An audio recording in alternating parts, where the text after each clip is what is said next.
नमस्कार दोस्तों, जय माता रानी की। तो प्रेम से बोलिए भोलेनाथ बाबा और माँ पार्वती जी की जय हो। तो दोस्तों, आज हम आपके लिए इस वीडियो में मौनी अमावस्या की व्रत कथा लेकर आए हैं। दोस्तों, एक समय की बात है, किसी नगर में एक राजा राज्य करते थे। उनका परिवार और प्रजा सुखपूर्वक अपना जीवन बिता रहे थे। राजा की रानी बहुत धार्मिक विचारों की थी। वह हर समय पूजा पाठ आदि करती रहती थी। राजा के महल के बिल्कुल सामने एक साहूकार की हवेली थी। रानी और साहूकार ने पक्की सहेलियां थी। एक दिन साहूकार के घर से जोर जोर से रोने की आवाज आ रही थी। जब रानी ने साहूकार के रोने की आवाज सुनी तो वह राजा से बोली कि महाराज, यह रोने की आवाज कहाँ से आ रही है। तब राजा ने रानी को बताया कि रानी, साहूकार का पुत्र मर गया है, इसलिए साहूकार ने बहुत दुखी है और अपने पुत्र की मृत्यु के कारण वह दुख से रो रही है।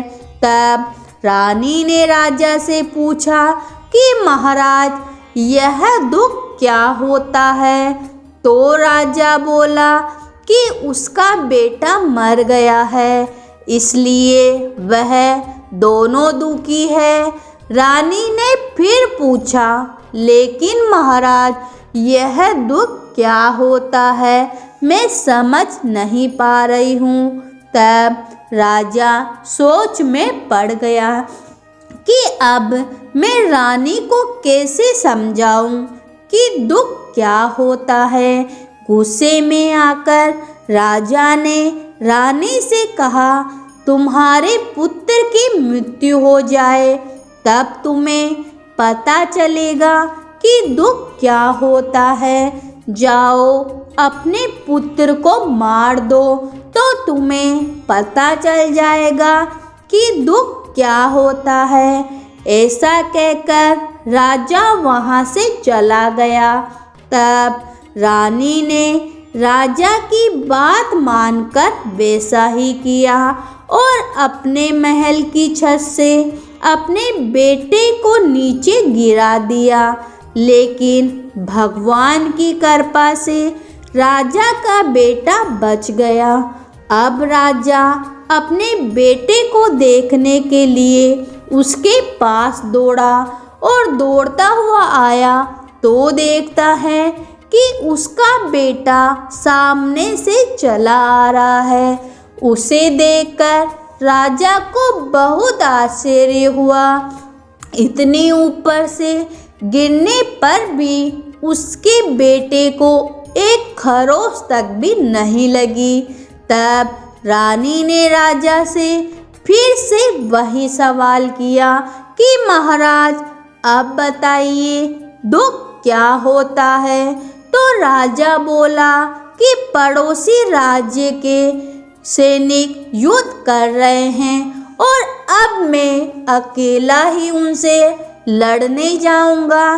जब मेरी मृत्यु का समाचार तुम्हें मिलेगा तब तुम्हें दुख का एहसास हो जाएगा। ऐसा कहकर राजा युद्ध के मैदान की ओर चले गए। लेकिन अमावस्या माता की कृपा से राजा अकेला ही जीतकर महल वापस लौट आया। अब राजा भी सोच में पड़ गया कि आखिर क्या कारण है कि रानी को मैं यह नहीं समझा पा रहा कि दुख क्या होता है। तब राजा ने रानी को बुलवाया और उससे कहा कि हम गंगा यात्रा के लिए जाएंगे, तुम तैयारी कर लो। वहाँ जाकर मैं गंगा में कूदकर अपनी जान दे दूंगा। तब तुम्हें एहसास हो जाएगा कि दुख क्या होता है। उधर कैलाश पर्वत पर भोलेनाथ और माता पार्वती यह सारा दृश्य देख रहे थे। भोलेनाथ माता पार्वती जी से बोले कि पार्वती, कलयुग में तुम्हें एक सुखी आत्मा के दर्शन कराता हूँ। तब भगवान शिव ने एक बकरे का और माता पार्वती जी ने एक बकरी का रूप धारण कर लिया। वह दोनों एक नदी के किनारे घास चरने लगे।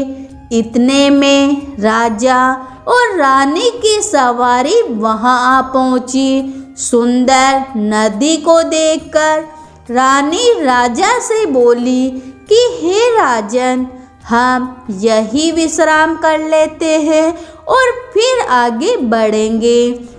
राजा रानी वहां उतर गए और पेड़ की छाया में बैठ गए। कुछ देर के बाद राजा पानी लेने के लिए चला गया। तब बकरी का रूप धारण करे माता पार्वती जी भोलेनाथ से बोली कि इस रानी को दुख का एहसास क्यों नहीं हो रहा है। यह दुख कब देखेगी, इसे दुख क्यों नहीं मिल रहा है। रानी ने उस बकरी को इंसानी भाषा में बात करते सुन लिया। तब भगवान शिव जी माता पार्वती जी से कहने लगे कि अपने पिछले जन्म में इस रानी ने अमावस्या का व्रत किया है, इसलिए इस जन्म में यह रानी बनी है और सुख का आनंद ले रही है। गंगा जी में बह जाने पर भी राजा की मृत्यु नहीं होगी। रानी ने बकरा और बकरी बने भोलेनाथ और माता पार्वती जी की सारी बातें सुन ली। फिर जब राजा पानी लेकर आया तो रानी ने उसे सारी बात बताई।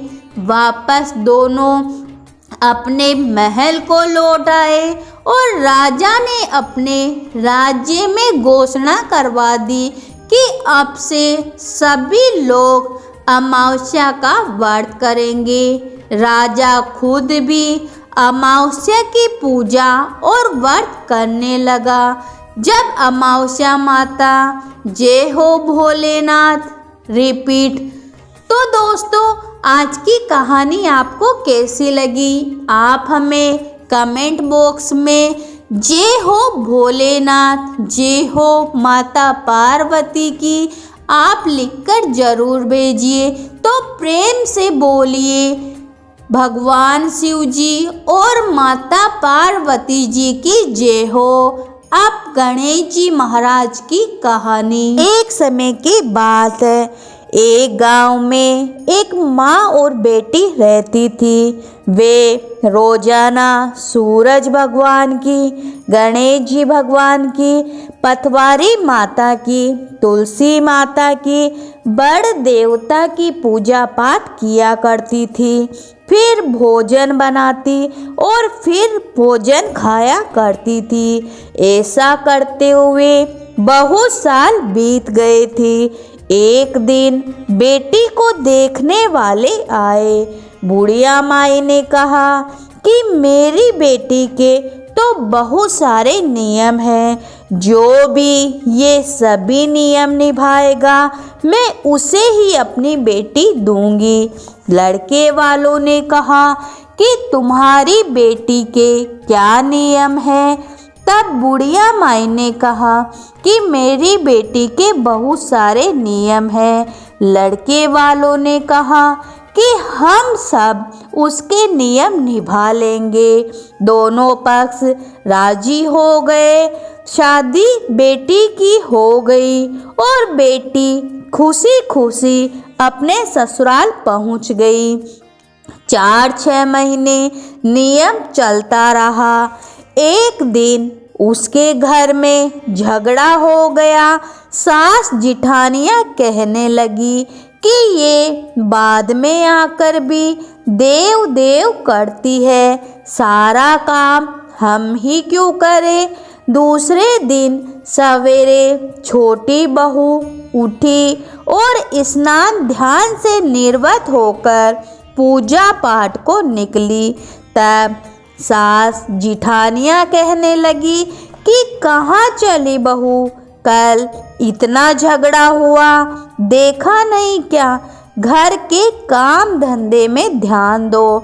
बहू ने पूजा की थाली रखी और महल में जाकर सो गई।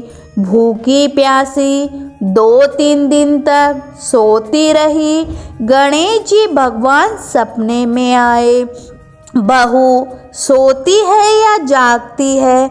बहू बोली कि हे गणेश जी महाराज, ना तो मैं सो रही हूँ ना मैं उठ रही हूँ, मैं तो चिंता में हूँ। भगवान बोले कि तेरी सारी चिंता मिट जाएगी, तो उठती क्यों नहीं है, खाना क्यों नहीं खाती है?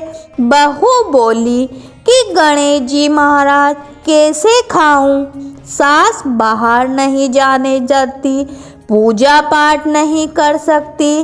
तब गणेश जी महाराज बोले कि घर में ही सभी देवता विराजमान है। बहू उठी, कमरा खोला और अलमारी खोली तो देखती है कि विनायक जी महाराज खेजड़ी के झाड़ के नीचे बैठे हैं। पथवारी माता दूध दही में हिंडोले ले रही है। साथ घोड़े के रथ पर सूरज भगवान चमक रहे हैं। तुलसी माता हरी भरी बैठी है। बड़ देवता, पथवारी माता, पीपल देवता, सारे देवी देवता विराजमान है। वो जल्दी जल्दी नीचे गई और पानी का कलश लेकर पूजा की थाल लाई। पूजा करी, कहानी कही, हुकारा स्वयं गणेश जी महाराज ने दे दिया। नीचे आई, खाना खाने बैठी। तब देवरानी जिठानी कहने लगी कि रूठी रानी को कौन मनावे, टुक टुक करती आप ही आवे, कहाँ गए तेरे नियम धर्म। तब बहू बोली कि सब कुछ कर लिया, पूजा पाठ कर ली, मैंने अपने सारे नियम निभा लिए, आप भी चलो मैं आपको बताती हूँ। आगे आगे बहू, पीछे पीछे सब जने चले। कमरा खोल के अलमारी खोली तो देखा कि वहाँ 33 कोटि के देवी देवता विराजमान है। सास उठकर बहू के पैर पकड़ने लगी तो बहू बोली कि सासू जी, आप सब देवताओं के पैर पड़ो, मैं आपके पैर छूती हूँ। हे गणेश जी महाराज, जैसा आपने बहू को दर्शन दिया और ससुराल में उसका मान बढ़ाया, वैसे आपकी कहानी सुनने वाले, हुकारा भरने वाले, आपके नियम को निभाने वाले सभी पर अपनी कृपा बनाए रखना, सभी की मनोकामना पूरी करना। तो प्रेम से बोलिए गणेश जी भगवान की जय हो। तो दोस्तों, आज की कहानी आपको कैसी लगी आप हमें कमेंट बॉक्स में बताइए। और दोस्तों, कमेंट बॉक्स में आप गणेश जी भगवान की जय हो लिखना मत भूलिए।